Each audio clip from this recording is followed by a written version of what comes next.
4, 3, 2, 1. And it's live.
This is Leicester Till I Die TV. Watch and subscribe on YouTube and listen on your podcast platform. Good evening, everybody. I'm back from outer space. How the devil are you? There I was thinking that I would not go on holiday during January because of the January transfer window. And then what happened? I go away on Monday the 2nd of February, which is a stupid day to end the January transfer window. We sign a load of players that Monday, Tuesday, and of course, we get 6 fucking points deducted while I'm away as well. So I'm not going to go away for 5 weeks, let me put it that way. Hi to Craig and hi to John. How the devil are you guys? And Reese and Clibbo, welcome along. Did you miss me? Nice to see you back, Chris. Oh yeah, always, mate. Yeah, where you been? Why would you desert us like that? Believe it or not, the clues are there if you and there as well, guys. I wanted to catch up on this because I was away when it all happened. I'm a bit like Clibbo. I probably really don't know too much about the ins and outs, as somebody on Twitter wanted to inform me earlier, so they just got blocked, to be honest with you, or they all got a little bit personal. But look, it's happened. Reese, let me come to you first. The first obvious question is: do you think we deserved it? Oh yeah, 100%. You know, if you break the financial rules, I mean, I had sympathy the first time around in the 22-23 when we breached that, but we found the loophole. I had sympathy then because we were pushing for European football, and then it all came in at once, and we breached the rules because we were trying to be ambitious. But the second time around, these recent breaches, I've got no sympathy for them at all. Because if you're paying ridiculous wages in the Championship, like we did for Harry Winks and for Connor Cody, you deserve to be punished, because the average wage in the Championship is 15 grand a week, and we gave them 70 to 90 grand a week. So you're giving those wages out, you're asking for punishment at this stage. Would you agree, Clibbo? Do you think we deserved it? I'm in a total agreement with Reese, to be honest with you. I do think it's a bit of a poison chalice sometimes in the position that we put ourselves in. Obviously, you know, we've won things. We wanted to progress as a club. I think if you're a team like your your standard top sixes, kind of works a little bit better for those clubs because their revenue streams are higher. And it did feel initially like we were being punished for trying to upset the apple cart, really, which I don't think went down too well with certain sections of the Premier League. But we did it, and we showed other clubs a way of doing it. The problem is we went and got a little bit greedy, and subsequently we paid for it in following years. Now, I don't have sympathy for that, and yes, I do think we deserve a points deduction. But across the board, when you look at the likes of Man City, let's just see how that pans out, because if it's going to be one rule for one and one rule for another, although it's, slightly different circumstances, they've got only 100 and something charges against them. So it's all dependent on how much you can pay lawyers and how much you're a big part of such a big league. I would imagine. So that's not me being bitter, but I do think it's got to be fair across the board. I think it has, but and I'm not going to go at you here, Clibber, but I'm getting to the point now where I really don't give a shit about Chelsea or Man City. I'm just worried about what's happening to this club. Yes, I think they deserve to be punished. No, I don't think they will. But, you know, at some point I'm thinking, Reece, you know, are we just naive or totally stupid? Because, you know, we've got a training ground there at Beaver Drive. Why haven't we fucking sold that to ourselves? I know the women's football team. We did take those under the wing, and we got a bit. Got a bit of allowance for that. But surely, to God, there's a hotel somewhere within the King Power Group that we can sell to ourselves. Are we just being bloody stupid here, or what? Well, I mean, just to go back to you, are we naive or stupid? I think we're stupidly naive. You know, so I don't get. I've had this conversation with Uncle Clibber a few times. I don't understand why the female team cannot just come to Seagrave with us. I don't understand. You know, there's plenty of room. They can go one side of the facility, and the men can have the other side. I don't understand that. I think it's quite poor.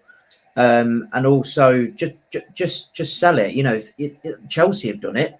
Chelsea have done multiple things. They've sold hotels and they've sold the training ground. Aston Villa have even done it now because they're under PSR scrutiny, trying to push for the top four, ironically enough. And they've had to go and sell their own training facility back to them. So this is just this just shows how, like, we're not with the times. You know, we're not with the times of modern football. Like, think logically. Look at what Aston Villa and Chelsea have done, and go along those lines. But unfortunately, we seem to be going completely the opposite way with it. Unfortunately, we're just stupid. Can I just say something on that, Reece? I think you see that Chelsea sold them back to themselves, didn't they? But I think, well, I have heard that they're trying to introduce some sort of law that forbids that happening. Now, how true that is, I don't know. I know. Yeah, I mean, I've heard the same, that they were trying to shut down, you know, all these different loopholes. I mean, look, John Thornton said we flew too close to the sun and got burned. This was a tweet I put up, right? And this is where this guy came in and had a go at me that I was stupid, didn't know what the fuck I was talking about, blah, blah, blah, which to me automatically gets yourself a ban and a block, because talk to me, don't just say my idea, you know, stupid. This is what I put out on Twitter the other day. Spend too much to get players in to keep us competitive at the top of the EPL, fans moan. If we hadn't spent money to get players in after the EPL and FA Cup win, fans would have moaned. Showing too much ambitions, fans would moan. Not showing enough ambition, fans moan. Top not here enough, fans moan. Top gives an interview, fans moan. Top doesn't sell the club, fans will moan. Top sells the club to a dodgy buyer, fans will moan. We lose 17 in a row under Ruud van Nistelrooy, we moan. We draw 4 in a row under Marty Cifuentes, we moan. Top employs Steve Cooper, fans moan. Top doesn't sack Marty Cifuentes, fans moan. What is it with LCFC fans? It seems we're only happy when we're moaning. Like it or lump it, and as somebody just said, John said in the chat there, we tried to grab the sun and we got our fingers burnt. Just like Blackburn, just like Leeds. I think personally we got off lightly with 6 points deduction. Let's accept it and move on, or the EPL and EFL will just keep coming after us. Take the 6 points deduction and run like fuck for the hills and move on. Now, to me, and I will throw myself into that those categories as well.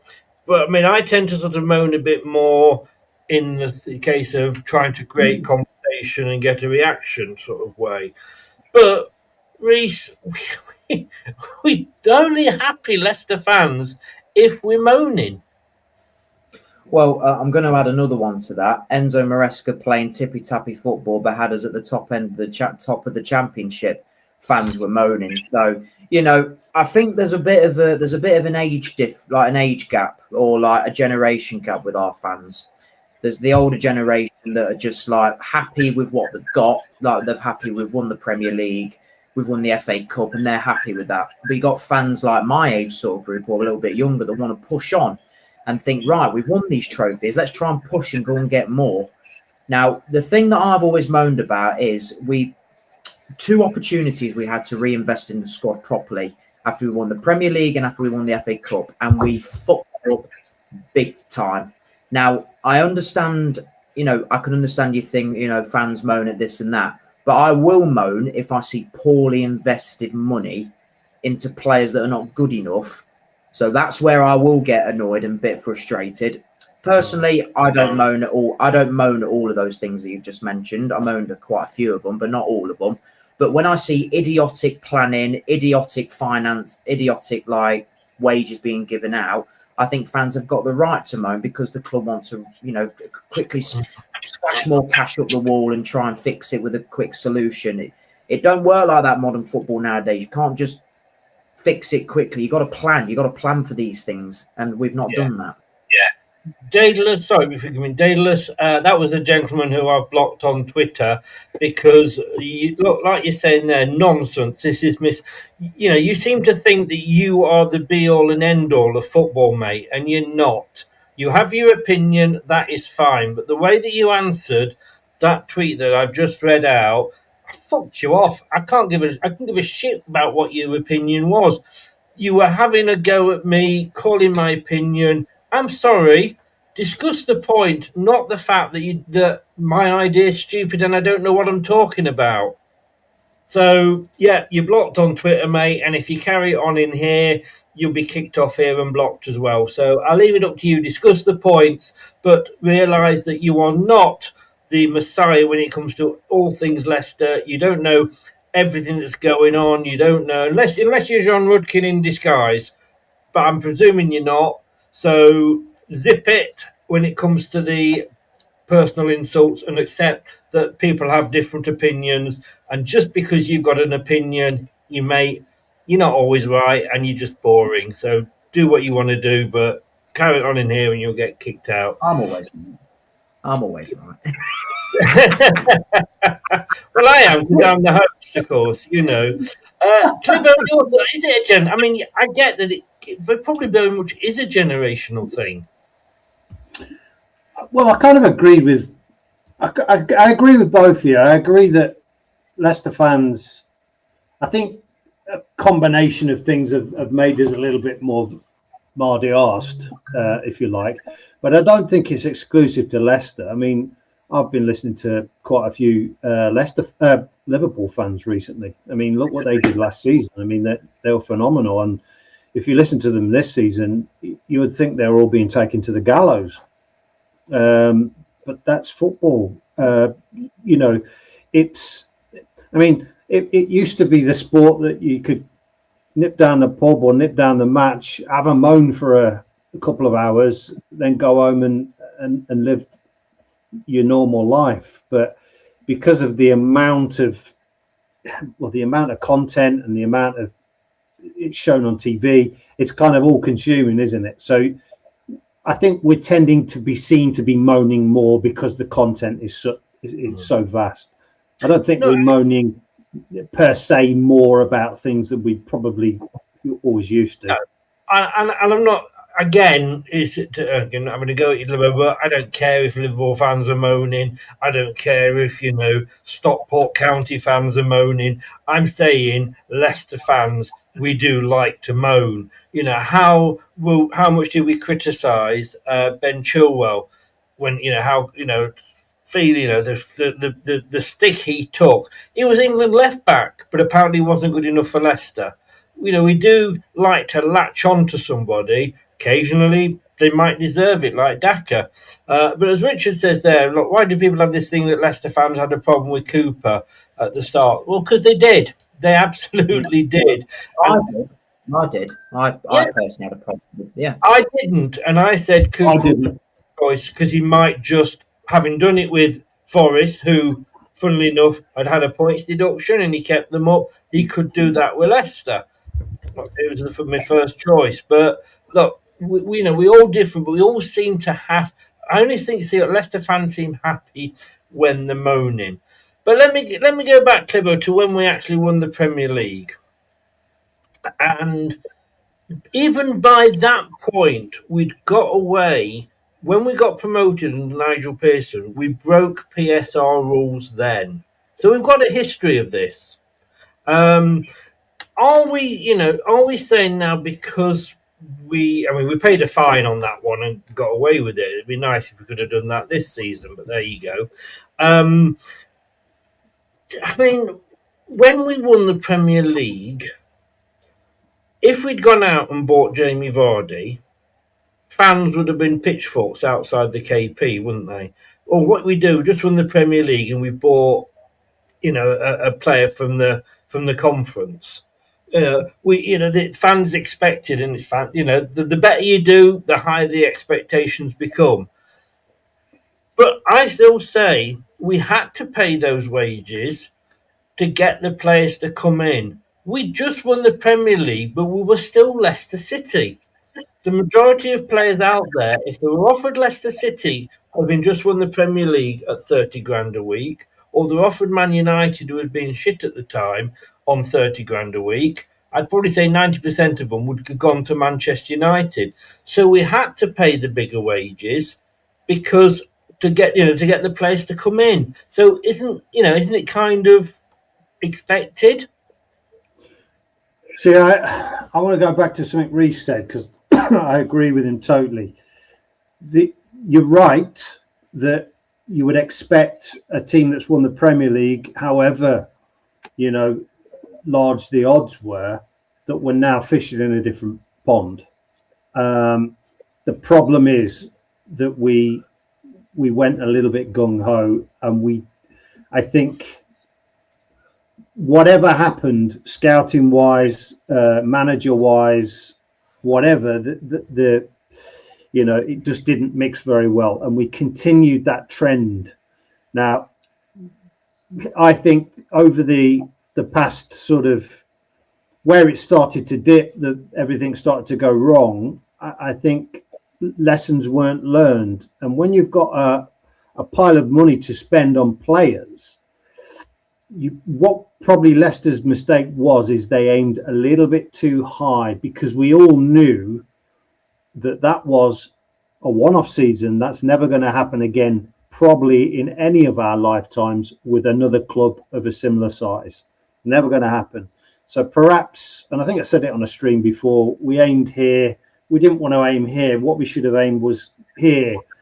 And I think the fans might have had a little moan because we all got on the hype train. But the reality soon kicks in, and I think we'd have been all right about it, because I think had those sort of things been managed correctly, we'd still be playing our trade in the Premier League, looking for top 10, a cup run, maybe a season here or there, pushing for the top 7, Europa Conference. But as a club the size of Leicester, it can't be expected, even though you won the Premier League. But I still believe what Reece has said, that fans should expect once you've won the Premier League. That's a different playing field to winning something like the League Cup. You win the Premier League, that's really special, and you have to look at it and go, right, where can we go from here realistically? I don't think the club did that. And to budget for 8th and to finish 18th, there was lots and lots of things that went wrong. That is management. Poor management. It is totally. And you want your owners to show ambition, don't you? You know, you want them to at least sort of to move on. You know, in any business, if you have, you know, I mean, I used to be in sales, and you're in sales, you hit a target, they put your target up. The next month, Yeah. you hit that, they put your target up the week after. You know, so that's to make you sort of try and go for it. So I get them going for it in the way that they did. I don't have a problem with that at all. Maybe maybe it was the lack of knowledge about the football. I mean, Susan Whelan was brought in, wasn't really a football person at that time, so she maybe didn't know how it was running. Okay, and John Rudkin still has no idea how it's running. Let's be honest with you, he didn't come with any experience. He's kind of worked his way up, but not not with experience for the job. Did it come too soon? Maybe, but you can't really plan for something. You can't really plan for something like that. You know, that one-off season. You know, none of us expected to win the league. You can't really prepare for that. You know, it all came such a quick flash. But then that's where you have to have smart footballing people in that know the game, that have been around the block and saw something similar to this sort of situation. Right, let's prepare for this. I think we did go a bit too gung ho, because I thought that objective that season was to push for top 6 again, and we tried to do that with the players we brought in. But I think we got it. We did get it really, really wrong on the recruitment side. You know, Ahmed Musa, Mendy, Slimani. I mean, good European players, but they just weren't what we needed at the time. You know, so that we had to be smarter with our recruitment, because we are fishing in a different pond. We're not fishing in the Liverpool, Man City, Man United but we're fishing with the likes of Aston Villa, Everton. You know, we've jumped up a little, we've jumped over a bridge, and now we've come to the next bridge that we can fish in, sort of thing. So yeah, it might have come a bit too soon, but how can you prepare for that? You know, it all happened so quick. I mean, I would look. Thanks very much, Craig. Thanks very much, Blue Fox. I had a great vacation. Thank you. Clibbo, in a way, look, we won the Premier League. We deserve to win the Premier League. As their saying goes, the table doesn't lie. But we were I think a lot of things worked in our favour. You know, Man City announced that they were sacking Pellegrini before the end of the season. So I think the players, once they know the manager's going, he tells them to jump and they say fuck off, you know. Klopp had come into Liverpool, he hadn't quite settled in. Spurs were just being Spurs, let's be honest with you. Arsenal, you expected them to finish 4th like they always do, and they were having the best of times. So there's a lot of what I would call a perfect storm that went into us winning it. And yes, we played well and we deserved it and we were winning games, obviously. But then when it came to the other side of the coin, it was almost like a perfect storm that took it all away from us, because we had COVID. We had owners that were reliant on the biggest sufferer of the COVID, with the tourism industry.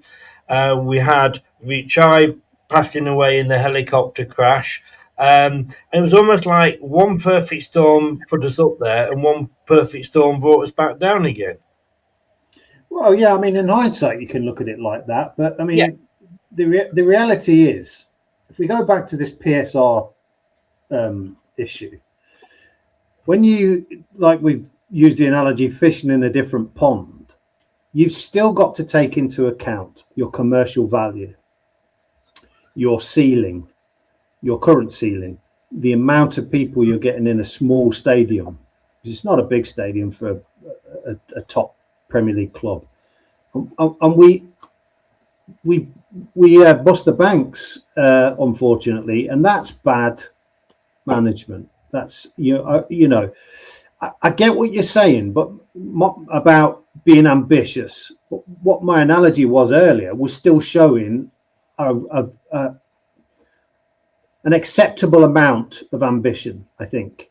Yes, you are going to get fans that, oh, we've won the Premier League now, we should be, signing bloody Ronaldo. You are going to get those sort of fans with the hysteria that happened with it. I went crazy. Nobody went more crazy than me. I nearly shit my pants, when that, when that goal went in. It was just, on my CV, ambitions is Leicester to win the Premier League, which I never thought would happen. So, no one was more excited than me about it. But the reality is, when everything's settled down and you realise we're not a little club, we are a big club, but we're not Arsenal, we're not Liverpool. And I think most fans would have gone, yeah, that's fair enough, once the hysteria had calmed down. And we were budgeting for 12th to 8th. And I think that's realistic. We were paying wages that we couldn't afford.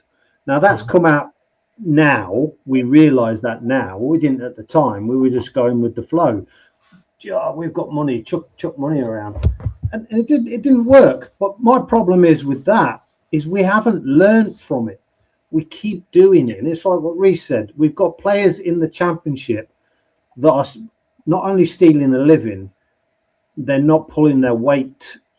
And I will go on record as saying I don't ever want to see Winks in the squad, no matter whether we've got a replacement for him or not. Because with the attitude that he shows on the pitch, I didn't think he was that good the other day, and he walked down the tunnel. I don't think he clapped the fans, nothing. With attitudes like that, you don't know how disruptive that is in a dressing room. I mean, it's kept under wraps, I would imagine, pretty well. But you don't know how disruptive that is. And I don't want players like that. I want to see Leicester full of hungry, talented players with a sprinkling of experience.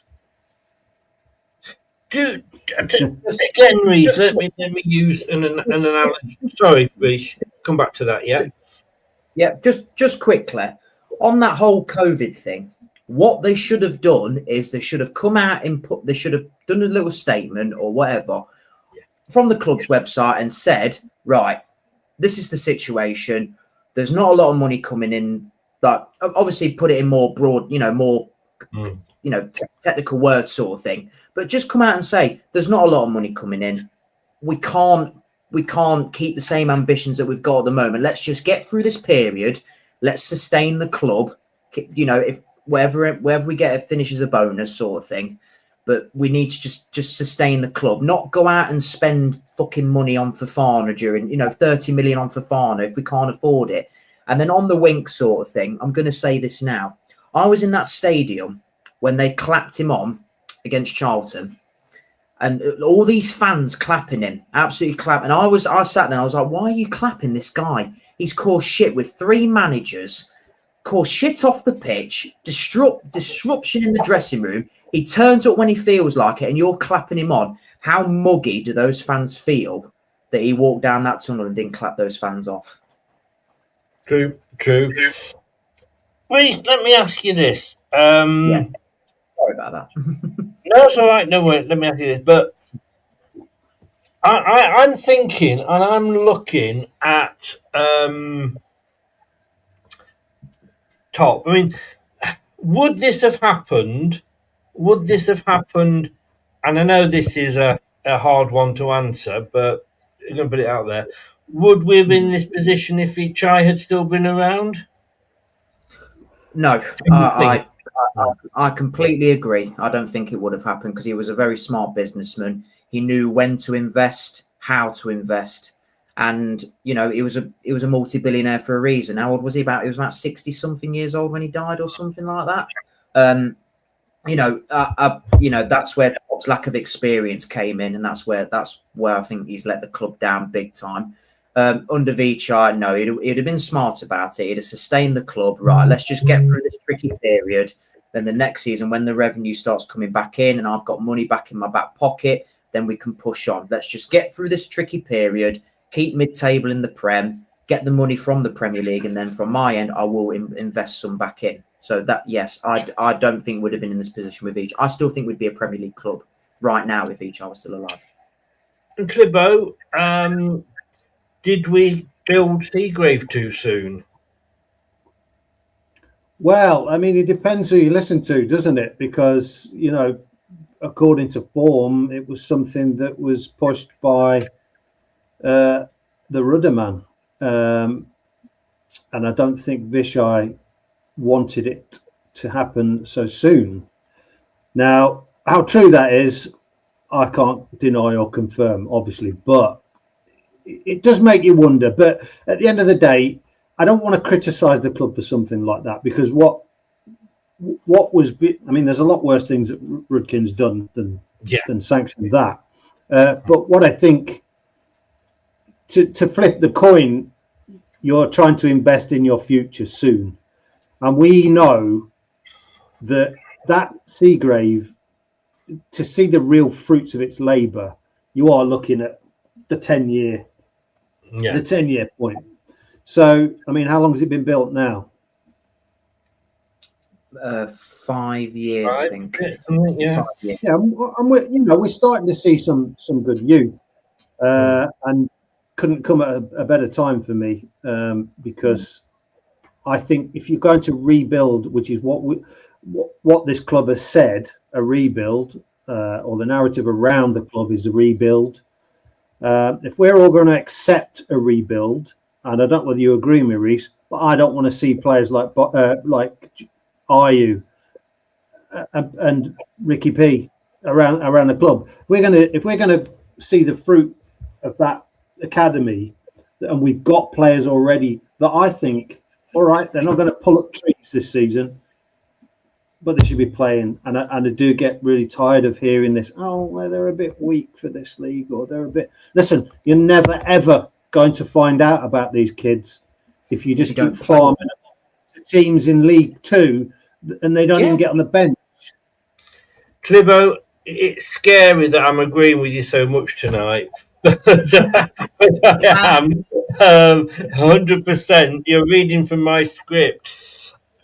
Reese, I'm going to mention two names to you here. And I'm going to put these names in the set, and you bear with me because it may not make sense at the start. I'm going to put three names together, but one of them's going to be top, and then I'm going to put in Elvis Presley, and I'm going to put in Michael Jackson.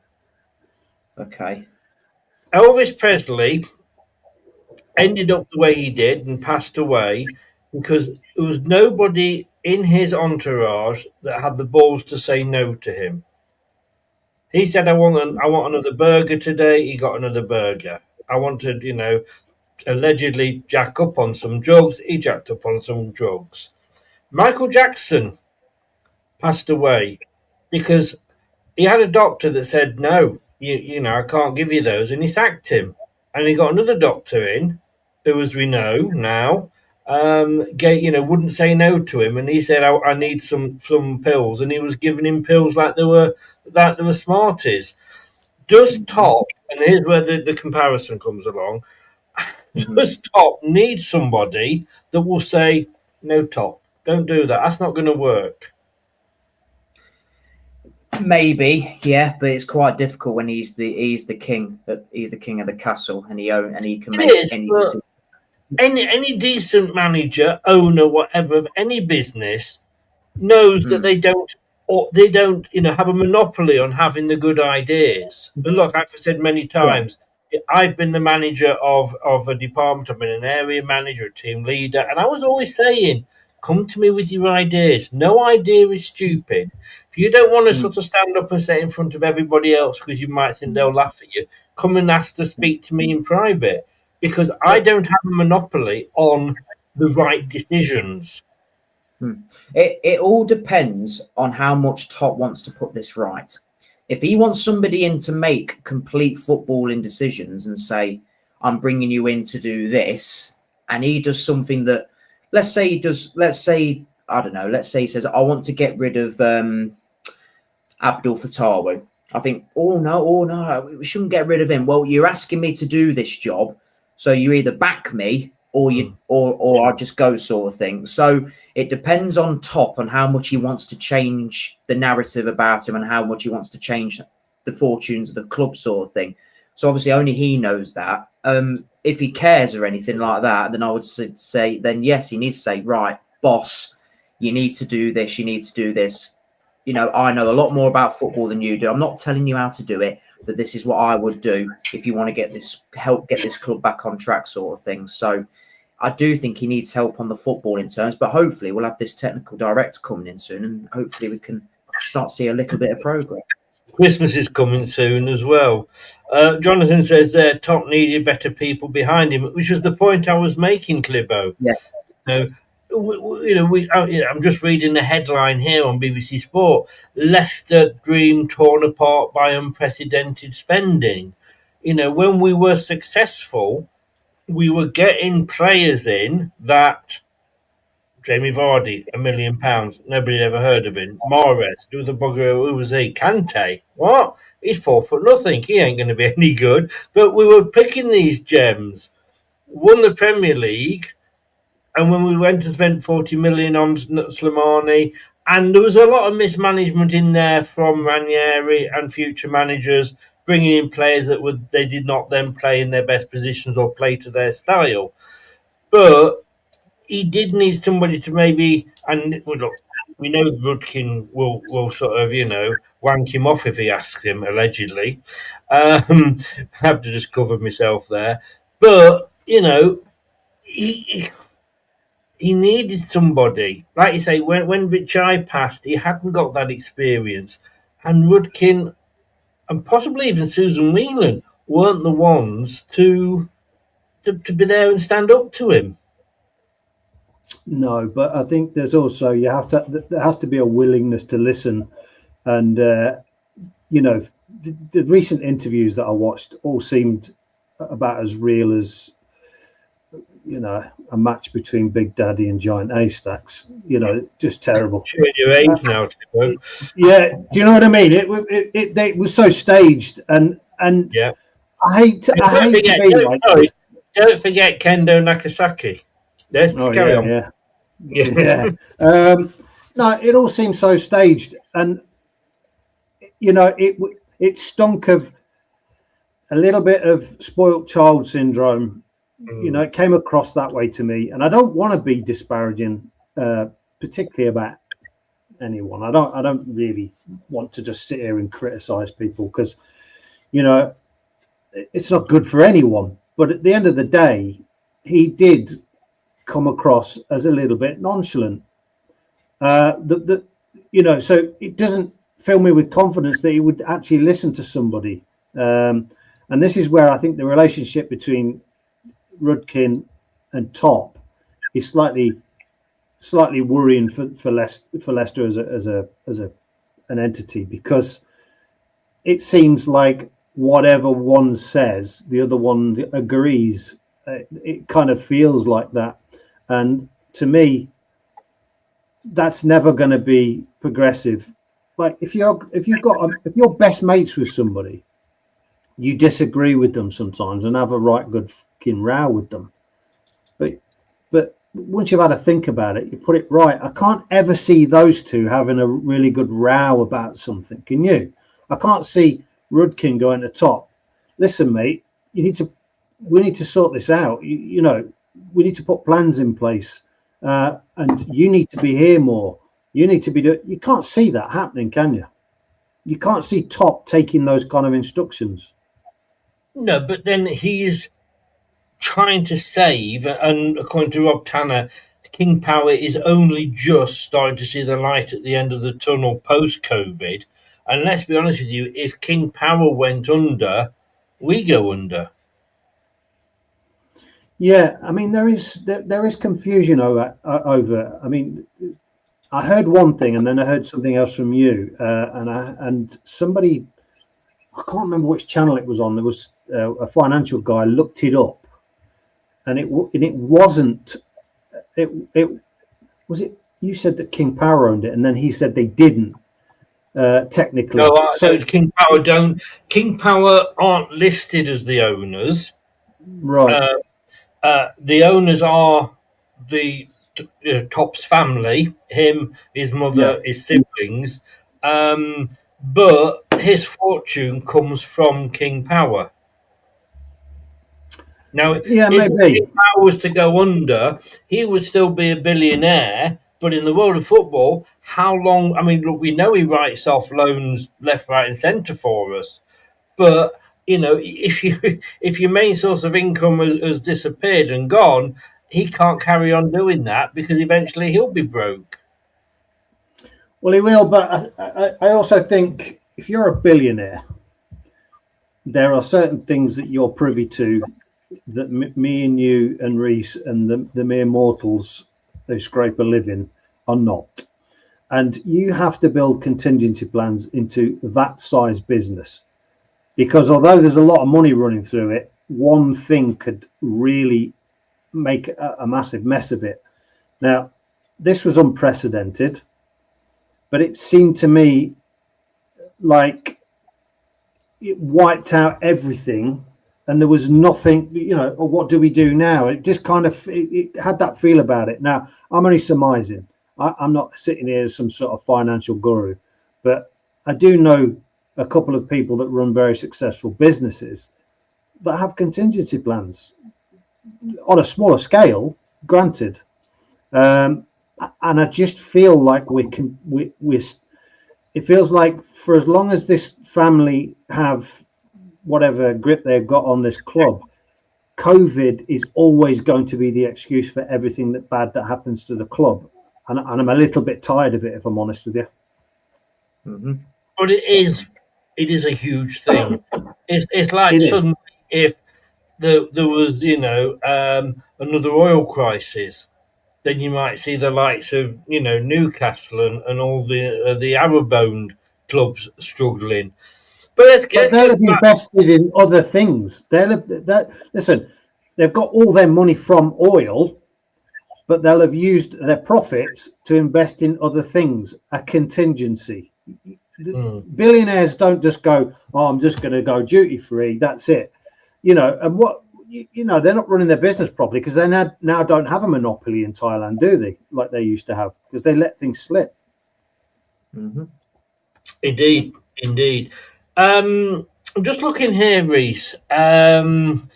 If we go back, and there's not a lot of information, but the season 2021-22, 92.5 million loss, club record. I mean, how can any business survive that?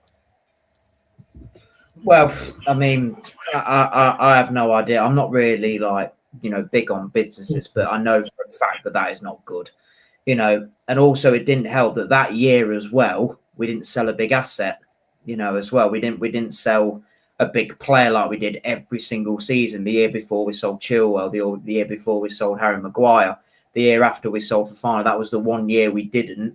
And then we spent a fuckload on wages and money to push for that top four. And it bit us on the arse big time, absolutely big time. Because there was no contingency for it going wrong. Correct. I was just about to say that. Yeah, correct. Sorry. Yeah. No, I mean, like you say, we didn't expect us to sort of get relegated. We were budgeting for finishing, 8th or something, or we were 8th the season before.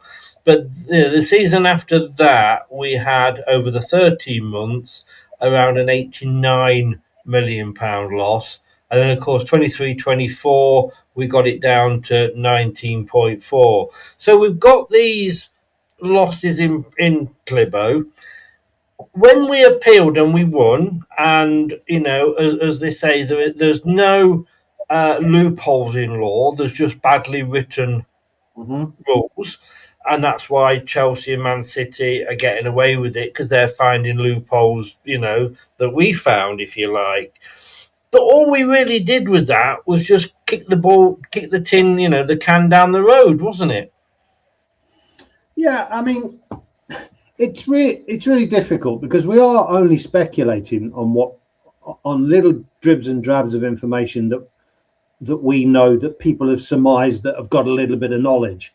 So we never really know the full, the full spectrum of what's gone on and how badly managed the finances are. So we can only look at it from the outside looking in. And it looks like it was a poorly managed club for a number of seasons. Now, I'm going to say this now. If that trend continues with any club, you're going to lose your club. So at some point, you have to think to yourself, somebody who runs what you would say a rather successful business would have enough business acumen to say, right, maybe I do need a little bit of help. Let's do the right thing. Now, the right thing might be selling all of your assets. That's going to hurt, but that might be the right thing. If they're really serious on a reset, start selling stuff like the old training ground. You know, you could probably, you know, to a developer, that's probably worth what, 10 million, something like that. It might be small change, but it goes to, look, you've got to sort this out. And this is why I think, going back to your question about Seagrave, I don't really think it was too soon. No, I think it's sort of falling nicely in line where we need youth for cheap. And this is why I think it's so important to bed them. Same question to you, Reese. When we won, like I said before, I don't know if you heard it or not, that, you know, there's no loopholes. There's just badly written rules and badly written laws. But we found one, and we got away with it totally legally. If it wasn't legal, we wouldn't have got away with it. But we did just kick the can down the road because we knew they were going to come back at us, didn't we?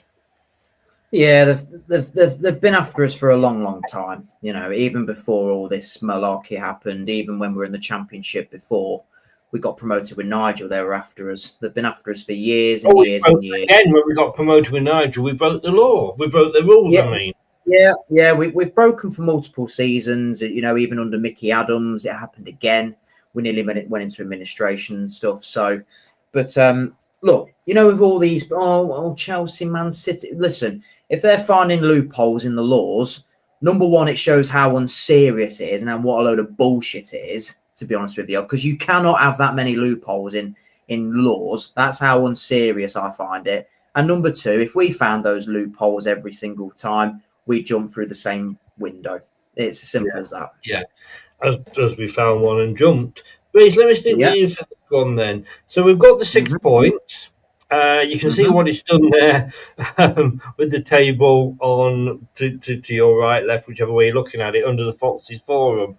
We're right down there. And I've got to say, in 4 minutes' time, Coventry won't be top of the Championship any longer. Oh dear, Coventry. Who remembers you laughing at us when we lost a huge lead? But look, we are 21st because at the moment we have got a better goal difference, if you like, -6 compared to Blackburn's -13. It has knocked us. Now, Leicester City have come out with this statement saying we're going to go away and think about what we're going to do. We got away with it with 6 points, didn't we? I think so, yeah. I think so, yeah. Because, I mean, I've seen reports that the Premier League wanted to do us by -20 points, you know. So, so yeah, we have got away lightly. I mean, we got given 1 point back because of good behaviour or something, because we really cut our costs and stuff, you know, with this window.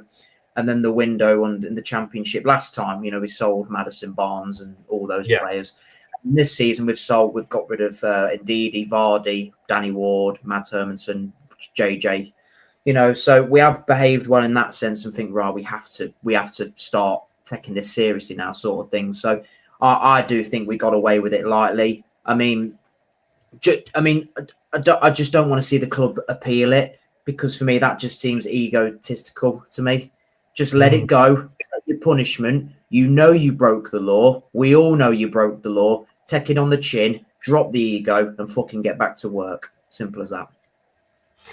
We're not going to win, are we, Clibbo? You know, because we know they're just going to... I mean, this is the last season of PSR. It's whatever it's going to be next season. But we know that whatever happens, they're going to keep coming for us. Yeah, and I think this sometimes if you keep antagonising, the lawmakers, at some point, I mean, it's all right saying they're not corrupt. I mean, I'm not saying that they are, but if you keep poking the bear, they're going to get angry and impose sanctions. They'll find ways to impose sanctions. Let's just say that. Let's put it that way. Yeah. To be, we all know what we're talking about here.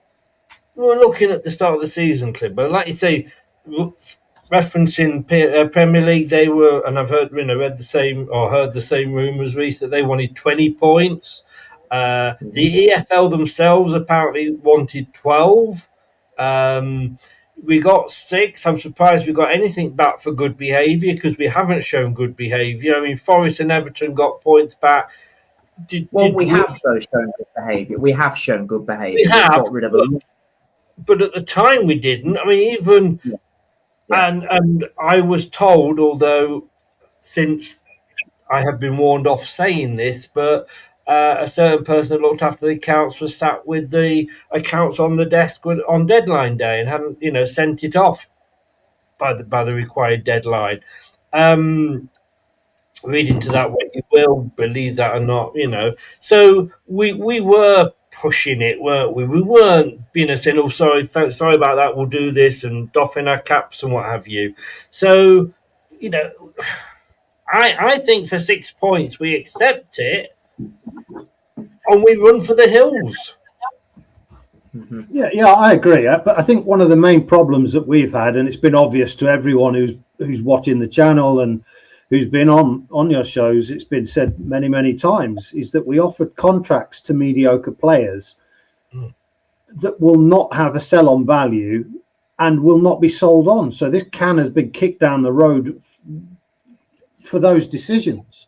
Nobody's going to give Winks anywhere near the amount of money he's on. Nobody's going to give Vestergaard the amount of money he's on.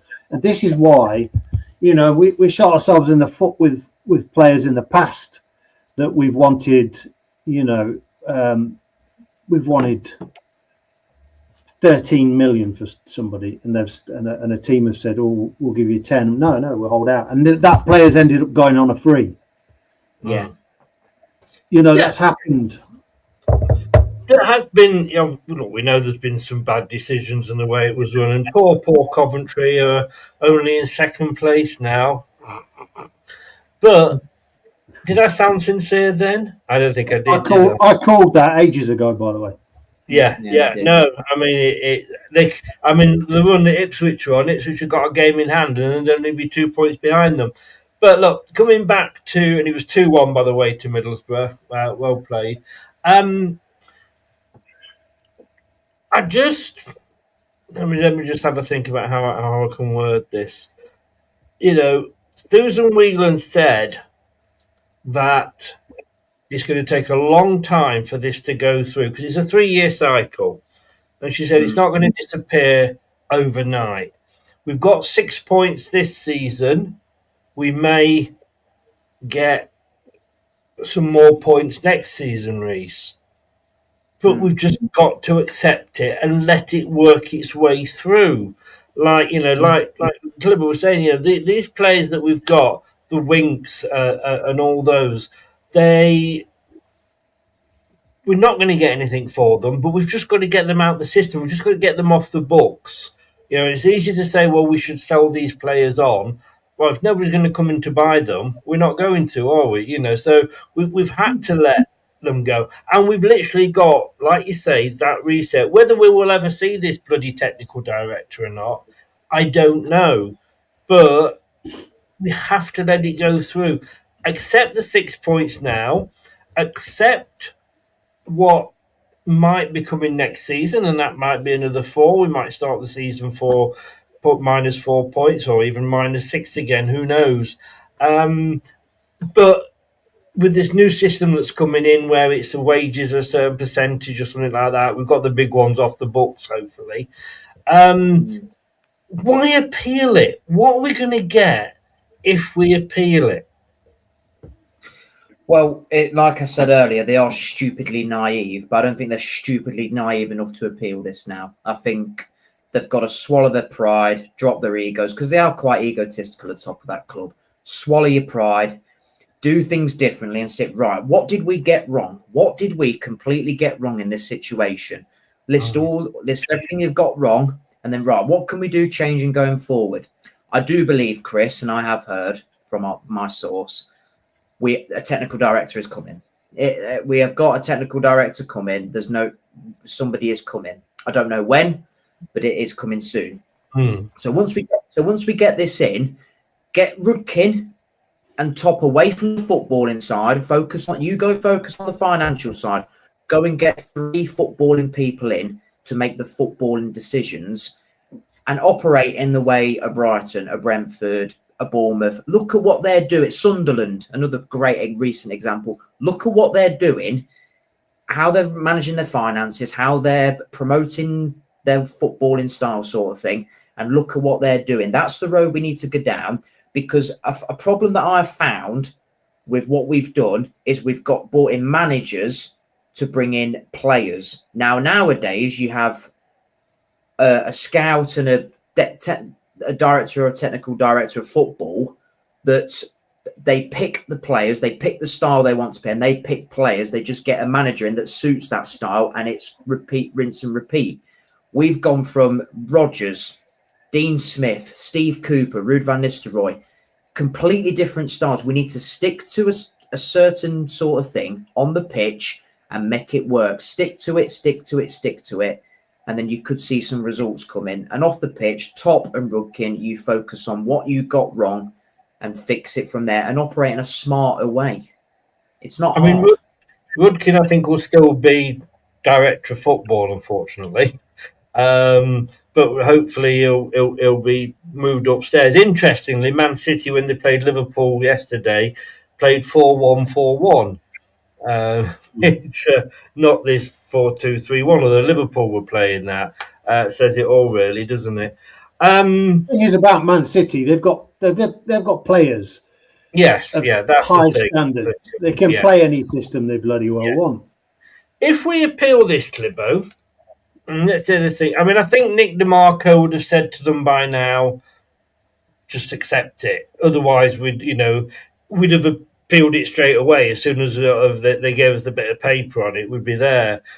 I think he's going to sort of hopefully say accept it, because if we appeal it, all right, they might say we'll give you another 3 points back and what have you. They could easily say we're going to add another 3 points on. Yeah, and that's something I'd be interested to find out, because in certain situations in other sports that probably is the case. And this is another way that the EFL could probably find a reason to give us more.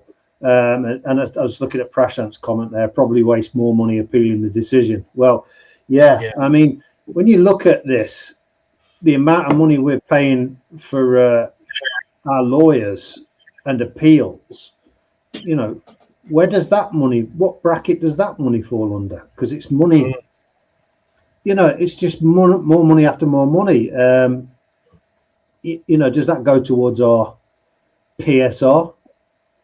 Yeah. Because I find it, if we appeal this, they must know something that we don't. But even if we're successful, I still think we'll have a wolf at the door at some point following us, like the Grim Reaper. And so it will never be over. And I think what you're sort of seeing in the stands, the repercussions of that, the anxiety of people. People are anxious watching their football club. And it's not just because we're crap. It's because it's the not knowing. We don't know what's going to happen. Yeah. It's like waiting for a smack in the face, but not knowing when it's coming. Yeah. It hurts more. Yeah. John's just said then, Reese, can the Premier League or the EFL appeal it? That's the thing. Yes, they can. Appeals work both sides. I think, as far as I understand, that if we don't appeal it, they won't appeal it. They just want to get on with it now, which makes sense. It's taking time, like Clibbo said, taking time and money. So, I know I don't. If they appeal it, if we appeal it, I think they're just going to throw the book at us and go right. That's it. But I don't. I don't think if we don't appeal it with it, I think they will both sort of say, let's just get on with it now. But look at that table, Reese. We've got a huge chance of getting relegated, haven't we? Yeah, I called it after the Wrexham game at home. I rang Uncle Clibbo up and I said, no, we're in trouble here. Big trouble here. And, the proof's in the pudding, 21st in the league. And I genuinely believe if we carry on the way we are, can continue picking the same shit week in, week out and not changing anything up, then I do think we'll go down. I think Blackburn and Oxford have got more fight than us. I think they've got more bite than us. Have they got more quality than us, pound for pound? No, not at all. But it's about fight and passion, and them two are going to have a big lift thinking, right, they've got 6 points now. Let's fucking eat. We're coming for these now, sort of thing. And I think we're in huge trouble if we don't make changes quickly. I'm not sure whether it was a Blackburn Rovers fan or an Oxford United fan. I'm in a sort of a championship chat, and one of them said we were actually hoping for more because that was the only way we were going to stay up. So it was either Blackburn or Oxford that said that. Blackburn, Glibbo, they're looking for a new manager as well. Now, they possibly got somebody lined up. I mean, this would just sum it all up and put the cherry on top of the cake if Blackburn Rovers was to actually get a manager in before we did. Well, I mean, let's be honest. It's no surprise. It wouldn't be any surprise. What I think the Blackburn manager coming in. Can you imagine how much motivation that he could instill in his players by looking at that table right now? It's grim for Blackburn, but they look at it and go, your half-time team talks, your pre-match team talk, look how bad Leicester are. Look how much they're shipping goals. All we've got to do is match them. They'll falter. We can stay up. This is great motivation for teams below us, even for Oxford. And I said, if we get 6 or 9, it will motivate the teams below us. Hopefully it would have motivated us. But I'm sorry. And people can say, oh, well, there's extenuating circumstances. We had 2 players sent off. We had a player sent off this week. Ricky made a mistake. Yeah, because the team is playing with no cohesion. It doesn't know what it's doing. If you're playing well as a unit, instinctively, that pass, that cock up that Ricky did, he would be much more aware of what's going on. He did. He looked like football's equivalent to dementia, didn't it? Yes, just a bit. I was watching. And looking at the table here, Sheffield Wednesday -7. I do believe if they lose this weekend, they are down. If they don't lose this weekend, the next game if they lose the next game after that, they could be down, and the next game after this weekend would be Sheffield United. So very, very bad days. They don't want that at all. Look, Oxford are irrelevant. Sorry, Chris. They're irrelevant. They know they're going down. Once their relegation is determined, they'll relax, and they could have a big say on the fixtures that they've got coming up, on where we finish. Totally. No, I agree. Once somebody is down, then they do relax. But Reece, Oxford are only 4 points behind us. Blackburn, like I say, are on the same number of points as us. We are 1 point behind West Brom. I think they drew at the weekend. They're on 33. Now, Portsmouth are also on 33. Got 2 games in hand on us. Yeah. Charlton, Yeah. Charlton are on 36, and they've got a game in hand on us. And then Norwich in 17th are on 31. I mean, everything you look at it, there's just no good news. And this is why I'm thinking, just accept the 6 points because it's a distraction. And I'm fed up every season in talking about it. Well, yeah, I'm going to make a bit of a prediction now, and I've had a think on this since I got home. Everyone's going on about Blackburn last game of the season. It could be very bad. I think we're going to be relegated before that game. I really, really do. If this carries on, we are going to get relegated with at least three or four games to go, and I sincerely mean that. There's no fight. There's no passion. You're picking the same shit week in, week out. Why not bed these youngsters? Why not bed the likes of Monga, Page, Aluko? Get them in ready for next season and say, right, lads, you are starters next season. You are going to be the life and the blood of this club. Going forward, you're going to be the heartbeat. You're going to take us forward.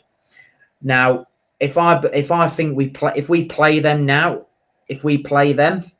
I think we stay up. I really, really do. Mixed in with the loan signers we bought in, I think we will stay up. You'll have that bit of experience with Lascelles and Aribo. I like the look of them pair. They looked all right on Saturday. With the Man City lad and the Chelsea lad. And I think if you drop Abdul, I don't give a monkeys if he scored another wonder goal. I could not give a shit. He's not performing consistently in a week-on-week basis. Mavadidi, not doing the same. Jordan Ayew, not doing it. I think if you get that team assembled together, I think we will stay up. But I hand on heart, think these players have been bought in to sit on the bench, to continue playing the same shit week in, week out. And I think come the Blackburn game, we will already be relegated. Look, we played them last time we were here on the last day of the season, didn't we? And they beat us 2-0. Yeah. And they beat us 2-0. Yeah, totally. Clipper, all right, very quickly, and then we're going to round it up. I can't believe I'm going to say this. From a club perspective, in the whole picture, I mean, financially, on its own, no. But would it be the end of the world if we get relegated? Would it not give us that chance to do that proper full reset? I think it would be desperately, desperately poor. I think it's not just a financial thing. It's the commercial side of thing, which obviously is linked to finances. But you're now going to see a city full of young kids again with Liverpool, Man City, Arsenal, Man United shirts. And that has a long-term effect. That's a generation thing. When we won the league, we had an abundance of young kids wearing Leicester shirts again. League One is a graveyard. I mean, you can't. It's difficult to watch any games because there's hardly any on the Skybox. Yes, we'd be a big fish, so we'd probably be on more than most. But it's a tough ass league to get out of. And what we've got in this team is a bunch of people that don't look like they're ready for a fight. I think you can rebuild in the Championship. I think you can rebuild with youth. The longer you're in there, the worse it is. So to be relegated, you're looking at least a couple of seasons to get even back where you are now. I mean, yes, I think it would be absolutely catastrophic if we got relegated. I'm just thinking about, obviously, the last time we went down, it kind of kick-started everything that happened after that. But I take your point. I do take your point. Sometimes, though, how many times did we float around the bottom of that league before we went down, when Neil finally went in the coffin? And it was almost like that made us do something. We went and got Pearson in and the rest, as they say, blah, blah, blah. But, would you agree with your uncle? Yeah, I agree with him 100%. It's really damning on the future of the club. The only positive you have in that league is there's no PSR. You can spend what you want. And obviously that is good. But I just think that even with that, you're going to lose Monga, you're going to lose Page, you're going to lose Aluko, Silko Thomas, you're going to lose all these players, and you're going to be left with the likes of Sammy Braybrook, Will Alves, who can't get in the side now, and players like, and don't get me wrong, they're good lads, talented kids, but they've not really proven that they're good enough to step up in this league. But to be fair, we've not seen much of them, so maybe it could be good for them as well. But no, I think for the long-term vision of the club, it's a big stab in the back sort of thing. So no, I don't. We cannot afford to go down. You can rebuild in this league. It can be done. You just need the right people in charge. At the moment, have we got that? Not a fucking chance. If we can get them in, we can rebuild properly, and we can push for that promotion spot and get that Premier League status back. Okay. Very, very quickly, read into this what you will. I've just gone on Sky Bet. Next permanent Leicester City manager. Absolutely nobody's listed. There's a lot of names there, but there's no odds next to them. So, could something be happening? We will see. However, on Bet Victor, new favourite. Oh, this is, I don't know. Dean Smith, 11-4. That's not an ambitious appointment. I mean, it largely depends. I mean, I think Reece knows a little bit more than I do at this point. So what he says, I'll leave to him. But I don't think that's an ambitious appointment. But again, largely depends on what the club want to do. Are they looking to stabilise in the Championship just for this season? Or are they looking to beyond this season? It largely depends on that, because I wouldn't take Dean Smith. Personally, I don't think he'd do a bad job for us, but I just think we've had Dean Smith. Let's look at something new. No, yeah, I'm not saying. It's just the fact that he's the only one that's, Bet Victor, the only one with odds at the moment. Quickly, Chris. Just quickly, could you read that comment from Scott? Just quickly read that comment out from Scott. Reece, I'm not so sure we would lose the players you have suggested, as they will have first-team football guaranteed and potentially have an increase on contract length and wages. Well, you're not going to have a wage increase in League One, because you're not going to have the finances for it. So that's just not going to happen. Number two, those players that I've just said, they are far, far better than League One football. Simple as that. They will not stay here. They will not stay at this club if we are in League One. Jeremy Monga, 16-year-old wonder kid playing in League One, it's not happening. Clubs will be sniffing around, and I know this for a fact. Man City and PSG scouts have been at that Seagrave training ground looking at him. So you think he's going to stay in League One? Players like that, it's not going to happen. I understand Scott's point, and I can understand where he's coming from, and it's a very, very valid point. It just will not happen. They will not stay at this club in League One. But carry on, Chris. Yeah. No. Yeah, that's fine. Good, fair point. Interesting. Like I say, that Sky have have just taken all their odds off completely. But I was just saying about Blackburn Rovers. Their favourites at the moment are David Wagner and Chris Coleman. Well, either Gary Rowett's getting the job there. Gary Rowett's the favourite. Gary Rowett's getting it. 10-1. Right. I mean, this is the thing. Could we be losing? No names to be mentioned, but could we be losing our next manager to Blackburn Rovers if we don't get off our fucking arse and do something quickly?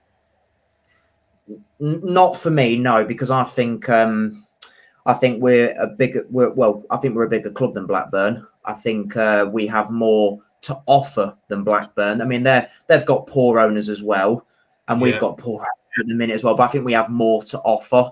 I think we have better facilities, better infrastructure. I mean, as shit as it is, but we have better than Blackburn. I think, like I say, I think we have more to offer than Blackburn. I think we'll get a more ambitious appointment in, and I think we'll offer them money to get the man we want in charge further down the line.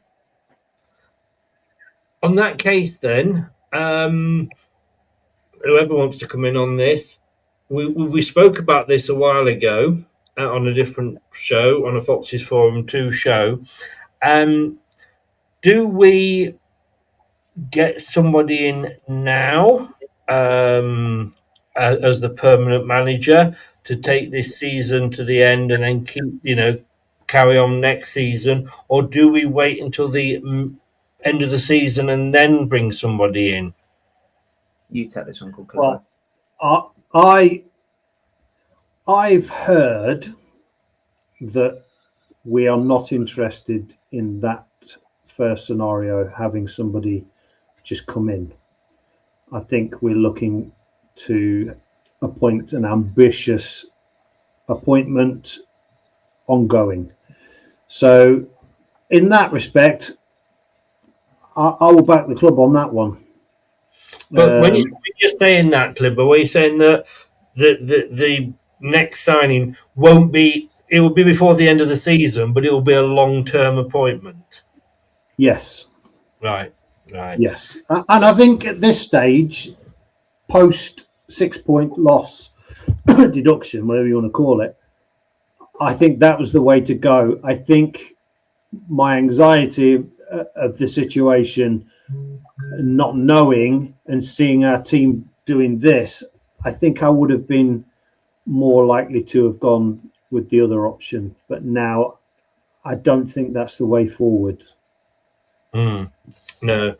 Last question. Should King Power get on the bike and go? Yes. That time's done.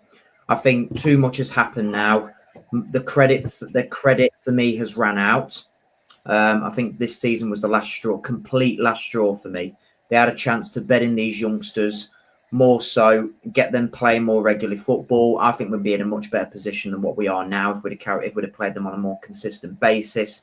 And I think if we had a better manager than Marty Cifuentes in charge that had experience with youngsters, I think we'd be in a much better position. We probably wouldn't be in the playoffs, but I think we'd be pushing nearer that further up, even with a points deduction. This season is the last straw for me. And if we get relegated to League One, I'm predicting there's going to be riots down that stadium. There's going to be protests. There's going to be banners. And I think it's going to get very, very toxic the whole of next season if they do not sell the club. Clibo, same question, but Dworski says there, better the devil you know. Be careful what you wish for. We've seen it where, Charlton got rid of Alan Kirbishley. They've never got back to the heights that they were under him. I know we're talking managers, not, owners. Blackburn got rid of Sam Allardyce, and look what happened to them. Portsmouth, and going on to owners, Portsmouth ended up, after Mandrich sold, they had an okay sort of owner, stuck by them, but then he sold on and it all went downhill. That's the worry, isn't it? That, it could go either way, of course, but we could end up with, well... I was, quite early into these topics, me and Reece have been talking about this for, around about 18 months. I would agree, better the devil you know. But you cannot keep running a club into the ground like it is. There's no better the devil you know now. There is none. It's this club is being run into the ground. Look at the table. Look at the financial mess. Look at the arrogance of the interviews. Look at who's running the club. Look who's in charge alongside him. Look at the piss poor decisions that they're consistently making. There is no better the devil you know. Now, what you have to trust is that they do sell somebody that is willing to take on the project. Now, I do believe that he has enough integrity to do that. Now, with any club ownership coming in, there is a risk. There was a risk when these guys came in. It paid off. But now it's not paying off. And the fans have been extremely patient. And I applaud all the fans that, have been behind the King Power group for so long and still are. You know, it's their opinion. But in my opinion, there is no better the devil you know anymore. The credit has run out. Unbelievable. We could be in such a mess. I'm going to say this now, and I've always held this same opinion. I do not thank Top. I do not thank Top for what he's done for the club. I thank his dad, because this is his dad's dream. His family have nothing to do with his dad's input. His dad went, I want to buy a football club. Do you think his family had any say on that? No, he's going to do what he wants. Wasn't it Top that wanted to buy a club? I thought it was Top that wanted the club and went to his dad. No, not from what I've heard. This has always been his dad's dream. This was his dad's dream to buy a football club, invest it, and make it what it was.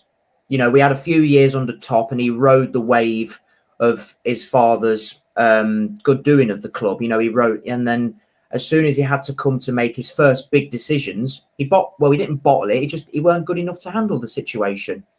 So I thank his dad for what he brought to the club. I do not thank Top. Simple. On that point, I will say thank you very much, gentlemen. Great discussion. I think we're all in agreement, you know, take the 6 points and run for the hills, and try and find the cave that Bin Laden was hiding in for so many years, and hope that nobody's waiting for us when we come out of it. We'll be back tomorrow, everybody, at 6:45 for the watch-along. Leicester hosting Southampton. And then, of course, at the weekend, 3 o'clock, it's FA Cup fourth round time with Southampton again. Double header, but this time away on the south coast. We'll be here at 2 o'clock on Saturday for the watch-along for that.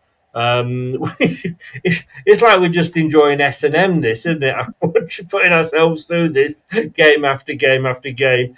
We'll be back with the guys Friday, though. 9 o'clock with a new preview show. So looking forward to that. Guys, thank you very much for coming on. It's been a pleasure. Don't forget to get me your teams in by Thursday, and then we can chat about it on the Friday. Take care of yourselves. Have a good week. Either of you going tomorrow? I'm on bollocks. I'm finishing work at 6 o'clock. I'm coming home, I'm getting showered, and I'm off round my beloved Uncle Clibo's to watch him rant about the match in the nice warmth. I think, you know what we should do? I think we should set a camera up in your lounge. You remember, you're too young probably, Reece, Noel's house party, Clibo? Yeah. Fucking hell, you wouldn't. The air would be blue, mate. No, it wouldn't. We'll have to talk about that. We'll have to set that up. And now let's go over to somebody in Leicester that's watching this game. Click on, and there you are. I'll leave it on this. Would our subscribers like to see an Uncle Clibo and Reece duet watching a match live on the settee? Would anyone like to see? Would anyone like to see it? Please let me know. It'd be interesting. We'll make it a members only. Patreon. Brilliant. Guys, thanks very much. If you've been listening to this via your favourite podcast platform as well, thank you for lending us your ears. We'll see you guys on Friday at 9, and we'll see all you guys tomorrow at 6:45. That's obviously, of course, we'll see them on Friday if they haven't killed themselves in the meantime. Take care and see you soon. Thanks for watching. These videos are tremendous. You'd better like them too, or I'll be back. This podcast is proud to be part of the TalkSport Fan Network. TalkSport. Powered by fans. That will conclude this evening's entertainment.